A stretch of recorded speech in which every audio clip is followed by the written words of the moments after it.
Veteran director Zack Snyder had tried hundreds of combinations for Henry Cavill's Superman and his red trunks, but James Gunn did it for his film.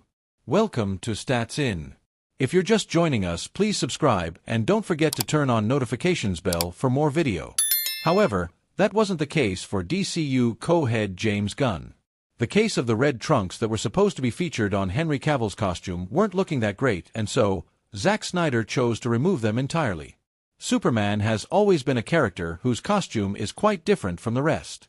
With a cape, tights, and a muscular physique, Henry Cavill and Zack Snyder took a chance with the costume of Superman with the 2013 film Man of Steel. Although there were some other things that were considered bad in the film, fans were shocked when the director chose to break the mold and create his own version of Superman for the comic books. The red trunks featured in the OG version of Superman and David Corenswet's character have been an integral part of the whole ensemble. However, in a controversial move, Zack Snyder chose to remove the red trunks from Superman's suit for his 2013 film Man of Steel. On the other hand, James Gunn decided to go old school and found a way to make the red trunks look cool again. With David Corenswet, Gunn designed the costume of the Man of Steel, and the world is highly impressed with his skills. Back in 2013, Zack Snyder sat down for a chat with Yahoo Movies wherein he talked about the decision to remove the red trunks. Although he tried to keep the trunks on Superman's costume, he just couldn't find a way to make them cool. "I tried, but I couldn't make them cool. I did fight to keep them, but let's not forget that the red trunks are left over from Victorian-era strong men who had to wear flesh-colored leotards and trunks over it so they didn't look naked." The director concluded his thought by stating, "So I feel we've moved on a little bit," which meant that Superman was going to be without any red trunks to show his evolution from olden times. In his talks with Gizmodo, the veteran director talked about how he was also on Team No Trunks for a long time. They also tried hundreds of variations with the costume, but it was to no avail. Some months back, James Gunn posted a photo on his Instagram featuring David Corenswet with the iconic suit. Fans immediately noticed that the actor was wearing red trunks and were overjoyed. That's when Superman star David Corenswet approached Gunn and talked about what Superman actually meant for the world. The director agreed with Corenswet's words, and thus, the world got a Superman with red trunks. And I think trying to pretend that Superman's costume doesn't have some frivolity to it at its base, trying to make it look serious, is silly because he is a superhero. He continued, "He's the first one, brightly colored, and that's who he is." And so that's where we landed, and eventually we all came to a place where almost all of us agreed on the trunks. And the red trunks do look damn good on David Corenswet's costume. Clearly, the world is waiting eagerly for James Gunn's take on the iconic character and how Corenswet's Superman will take flight with the audience. Meanwhile, Zack Snyder and Henry Cavill's Man of Steel is available to stream on Max. On the other hand, with red trunks and an iconic teaser reveal, the DCU's Superman is currently slated for a release date of July 11, 2025 in theaters.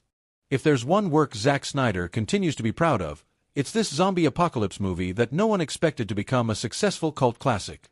Welcome to Stats In. If you're just joining us, please subscribe and don't forget to turn on notifications bell for more video. This May, Netflix offers new shows to keep subscribers entertained throughout the month, and one of the titles added to its library is Zack Snyder's 2004 horror flick Dawn of the Dead. Those who haven't watched this classic, consider this your sign. Zack Snyder is quite the controversial filmmaker of modern cinema. We're familiar with his stylized approach to movies, and he's made a brand of that for himself, but one of the biggest criticisms in his works is his own inconsistency. It's safe to say that he is sort of the hit-and-miss type of director. He is widely known for his efforts on the DCU and the 300 franchise, but many sometimes forget he was also the one behind the zombie apocalypse title, Dawn of the Dead. This was his directorial debut and, surprisingly, the best work of his career. As mentioned, Dawn of the Dead is Snyder's most acclaimed project to this day for several reasons. It's interesting because many believe it should not work at all, for several reasons as well. First, this was a remake of George A. Romero's 1978 movie of the same title. That one was highly lauded by fans and critics, even hailed as one of the best zombie stories ever made. This May, Netflix offers new shows to keep subscribers entertained throughout the month, and one of the titles added to its library is Zack Snyder's 2004 horror flick Dawn of the Dead. Those who haven't watched this classic, consider this your sign. The filmmaker has a knack for dark themes in his storytelling, which he applies in his works even if they aren't suited. Take, Man of Steel, for instance. He could have been contemplating what would happen if a classic superhero like Superman started exploring his own darkness.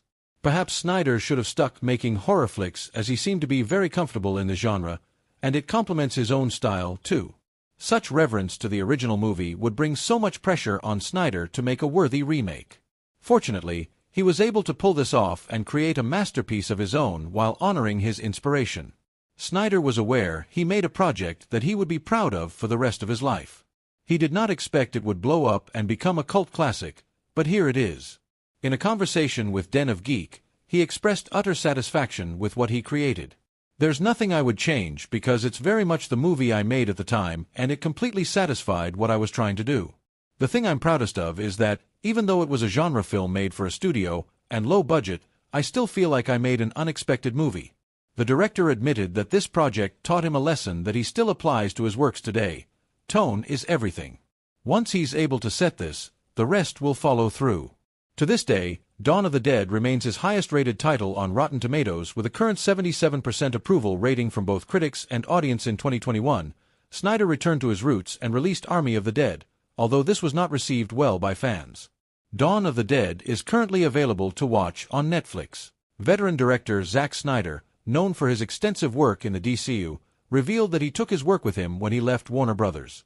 Welcome to Stats In.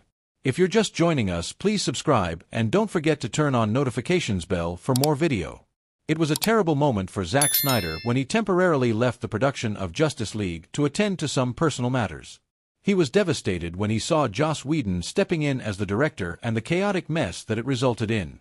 But, when he left Warner Brothers, he made sure to take his work laptop with him. The laptop contained the 4-hour version of his vision of Justice League, and Snyder decided to use it in the best way possible.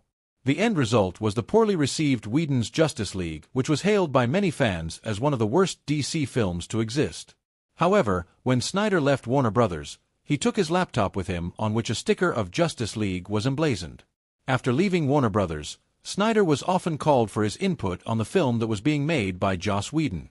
It got to a point where Zack and Deborah Snyder, his wife, decided to stop completely. Zack Snyder finally got to see his version of the film released in theaters as Zack Snyder's Justice League was eventually released in 2021. The film turned out to be one of Snyder's best and was one of the most anticipated films for DC characters. However, it wasn't without some disputes. As per his talks with Vanity Fair, the laptop had the 4-hour uncut version of his version of the film. The film was devoid of any visual effects or music and was completely in black and white. We would just show it to random people who stopped by, like our friends or whatever. As fate would have it, fans of Snyder went on a campaign, and the hashtag #ReleaseTheSnyderCut hashtag was trending on Twitter.